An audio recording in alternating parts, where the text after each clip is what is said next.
But the idea that things just keep popping up, and so it's never ending, that was not common really back then. He knows that the powers that be are expecting to find the one problem and eliminate it. And now I got to show you, you'll never get rid of us.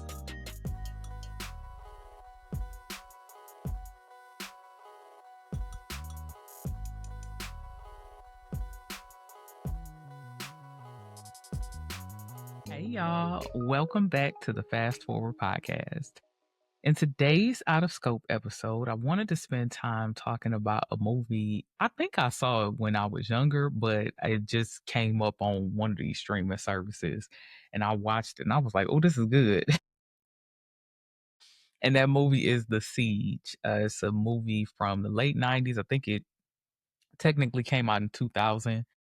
But it stars Denzel Washington, which is always gonna be good when he's in it, and Tony Shalhoub is in it too, which is one of my favorite actors as well. He's always so good and stuff, no matter if it's something that is supposed to be comedic or dramatic. He's just such a great actor. It also stars Annette Bening as Sharon Bridger slash Elise Craft. It's a whole thing. It's just all about espionage and geopolitical conflicts and all of this stuff. So I thought this was really important because in the conversation around conflict management, remember I mentioned that you have these localized conflicts, so it could be on teams or between two romantic partners or two friends or a parent and a child.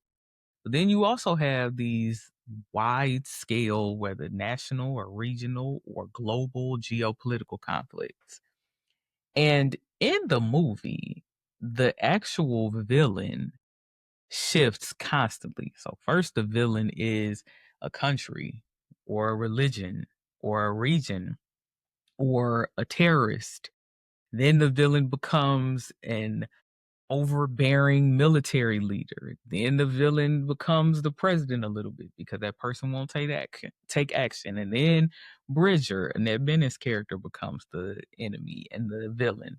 And it constantly shifts, which in and of itself is fascinating because that's how conflicts go a lot of times. Who you think or what you think or the ideology that you think is the villain might not actually be the villain. And so the villain that I chose to actually discuss today is Samir. And I say Samir because by the end of the movie, he's like kind of like a clear villain or an obvious villain. But I want to talk about his villainous traits because I think that Samir had a deep understanding of how ego blinds people. He also had an understanding of ego's need to find a clear villain. And he also had an understanding of the ways in which people underestimate the power of collective purpose. So, ego blinds people, right? Because they start with the questioning of him. So this is both Agent Haddad and Agent Hubbard. So that's Denzel Washington and Tony Shalhoub's character. They start by questioning him and punching him and you signed off on the visa and you did this. And when he was able to easily say, yeah, but I just did it because I'm one of the only people that can do it. Like I do this all the time. It was so easy for them to say, oh, well, he's such a small person in this grand scheme of important actors in this geopolitical conflict that it couldn't have been him. And he knows that they'll overlook him because he seems too small to be impactful. He also knows that Bridger's character is going to be blinded by this bleeding heart of her own unwillingness to admit that she actually is a part of the villain story. She doesn't want to believe that her role is a part of a villain arc, but it is, right, in the grand scheme. So remember in some of the earlier episodes, I mentioned those third, fourth, fifth degree consequences. The reason why you need to look at those is because you might be the hero in consequence level 1 and might be the villain in consequence level 4. And so if you don't plot out how that story fits all together, you're gonna run into some issues. So he knows that she'll be blinded. He also knows that forces or powers, such as politicians, the military, they need to have a clear enemy and they like singular enemies. So now we're very used to like terrorist cells. Like that's not uncommon for us to think that you got a whole bunch of little pop-ups of things that are united only by ideology. But back when this movie was made, because this was even before 9/11, that was kind of unfathomable for the general public, right? Like it was like, no, our enemy is this country, our enemy is this leader, our enemy is this thing, it's this singular entity. But the idea that things just keep popping up, and so it's never ending, that was not common really back then. And so he knows that the powers that be are expecting to find the one problem and eliminate it. So when he says at the very end, there will never be a last sale because what we're doing is based on an ideology. And the fact that you keep trying to eliminate sales, that's really just making us more and more mad. And that's making us more and more determined to get revenge on you because you keep thinking you can eliminate us, not as a people, but as an ideology. And now I got to show you, you'll never get rid of us. And that blindness never gets resolved in a movie. And I think that that was on purpose. Because again, this movie was made literally 25 years ago, and we still having the same issue. If anything, it's gotten worse.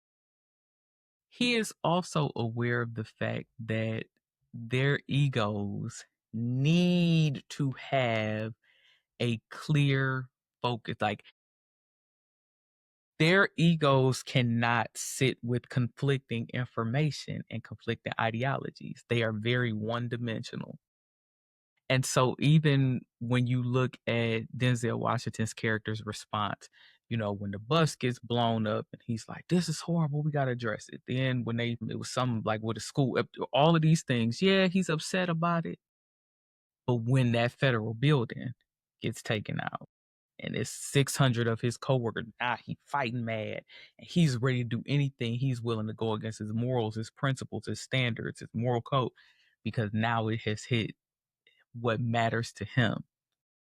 Samir recognizes that because the quote unquote good guys refuse to sit with nuance and layers, and they are so one dimensional, it's easy to play them.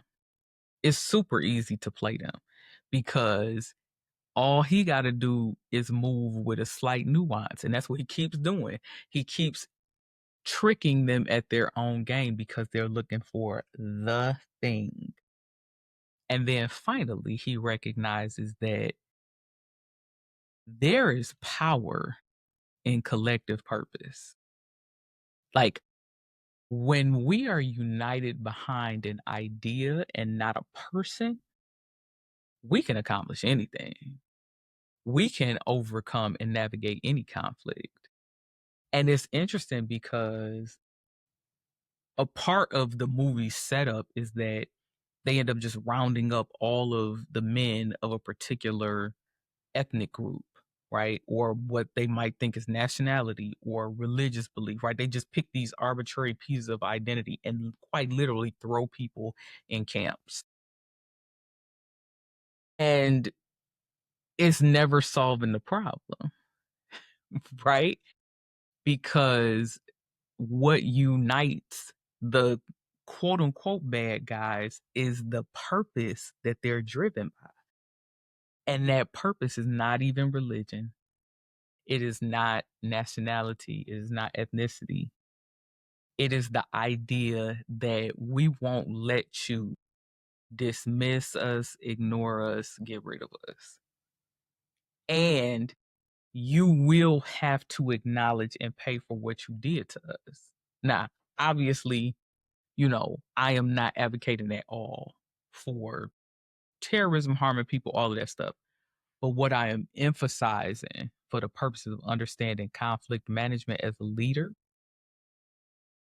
is that some people are not motivated by money, promotions, recognition, rewards. Some people are simply motivated by the fact that they have a right to think what they think and they have a purpose behind what they think.